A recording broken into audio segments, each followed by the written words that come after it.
Great. I mean, it's great to hear your views about the whole trust gap in cloud security. And I wanted to just get your thoughts. Like, you've seen the whole transition from on-prem to cloud. I think on-prem infrastructure, it took a lot of years for people to standardize best practices for on-prem. Can you share a little bit about where we are in this journey of standardizing best practices for security in the cloud? Yeah, okay. So best practice. That's a word that's been bandied about all over the place, and We love to sell it. if you read two versions of best practice, it'll be two very different things. That's true.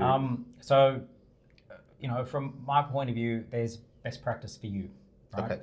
I've yet to come across a best practice for everybody. There might be some aspects of configuration or process that fits. 80% of it may fit all businesses, but there's that 20% that will be adjusted just for you, right? What's good for one is not necessarily great Fair for the point, other, right? yeah. It depends on risk appetites and whatnot, right? That's going to dictate what good process or best practice looks like for any given organization. Now, that being said, at the moment, there's not a lot out there. So you've got your major frameworks, so your ISOs and your NIST frameworks that are excellent frameworks to align to, or even become accredited in, which will look at management best practice primarily, right? So that you've got the management practices in place and the policies and the procedures that help ensure an environment stays secure. But this realistically applies whether it's physical or not. And most of us have hybrid in any case. So where our processes cover both physical and cloud-based workloads. But what we don't have, or what most organizations don't have, is anything that they're basing their best practice configurations upon. So, you'll have consultants, they'll go through and they'll give you their taste of how they think a cloud service should be configured to be secure based on your needs and requirements and risk appetite. But as I alluded to before, that can change between consultants. A good example is, should passwords be reset? Yeah. Okay. Or not, right? From my point of view, no, they shouldn't. They should be complex and they should be kept secure, but they shouldn't be reset unless there's a reason to reset them, right? And there's some automated processes in place you can put in to determine should it need to be reset, whereas others will tell you 30 days. That's what it's always been. Exactly, we see that. And that's what we should be. In my experience, that ends up with a lot of passwords written in notebooks on people's desks or under keyboards or on the back of monitors. Shadow bad behavior. That's what I call it, right? Exactly. So you've seen it, right? Yeah. And that's where I guess, similar to your standards like ISO or NIST, the Center for Internet Security also has their best practice frameworks, which gives you sort of high-level advice on the things you should be considering when thinking about security and managing a cloud environment or specific environments. The beautiful part about CIS is that it's also giving you a configuration benchmark for these environments. And there's many of them, but let's look at there's foundation benchmarks for AWS and 365 and Google Workspace as an example. Okay, so is it specific to each cloud, the CIS benchmarks or the CIS benchmarks? Specific to each cloud, and that's the beautiful thing. But there's no what ifs or maybes or could it apply here.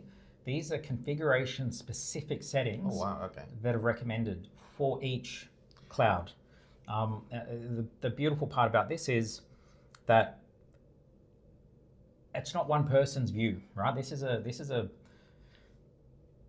organization that's taking advice and feedback from industry experts all over the world, right? So this is an amalgamated view of what good security looks like, where there's been some sort of agreement.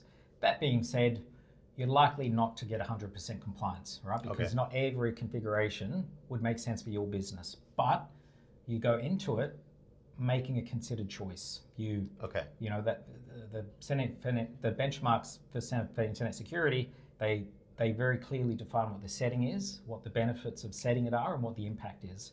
You then make a decision whether that's right for your business based on your risk appetite. And that makes a lot of sense, because I'm just trying to probably draw a parallel between something like ISO 27001 or NIST versus CIS benchmarks. And it's interesting, right?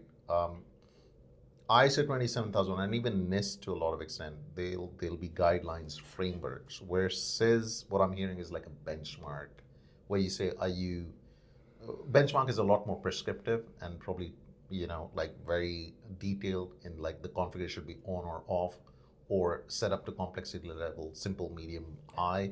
Yeah. It's very prescriptive.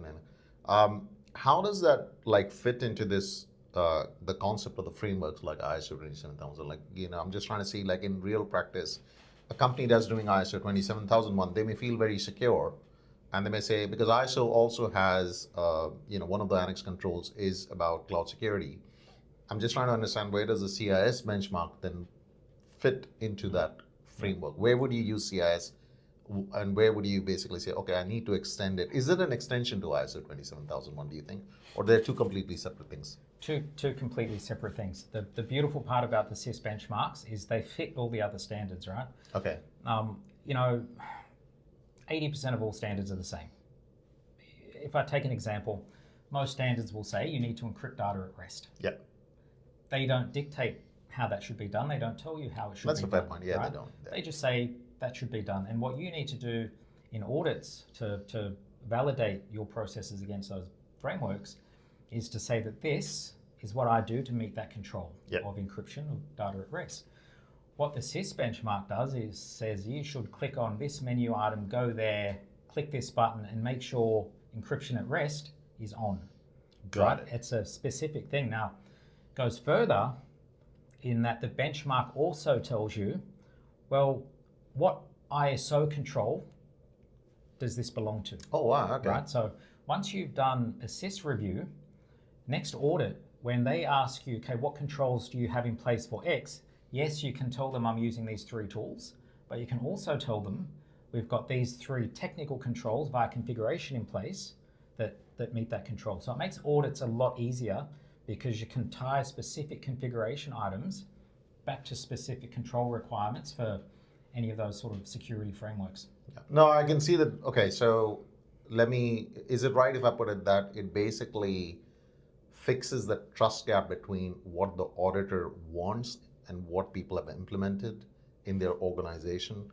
And once you show that evidence that you have this configuration, you basically allow the audits to go faster. There's evidence of it, there's clear evidence, there's benchmark, industry standard benchmark evidence that you've achieved security and implemented security correctly. 100%, right? Because what we have here is an industry recognized framework and benchmark that says this configuration setting does meet the control for that framework, ISO or NIST. Yes. Very hard for an auditor to argue with that, right? And I've never come across one that does. Okay. They love seeing it because it makes their job a lot easier. Yeah, and it makes the job easier for, I guess, the infrastructure engineer or the CTO, CIO also, because then they know we are benchmarked against the best practices in the world. Like, fantastic. I think I can see the clear benefit for it.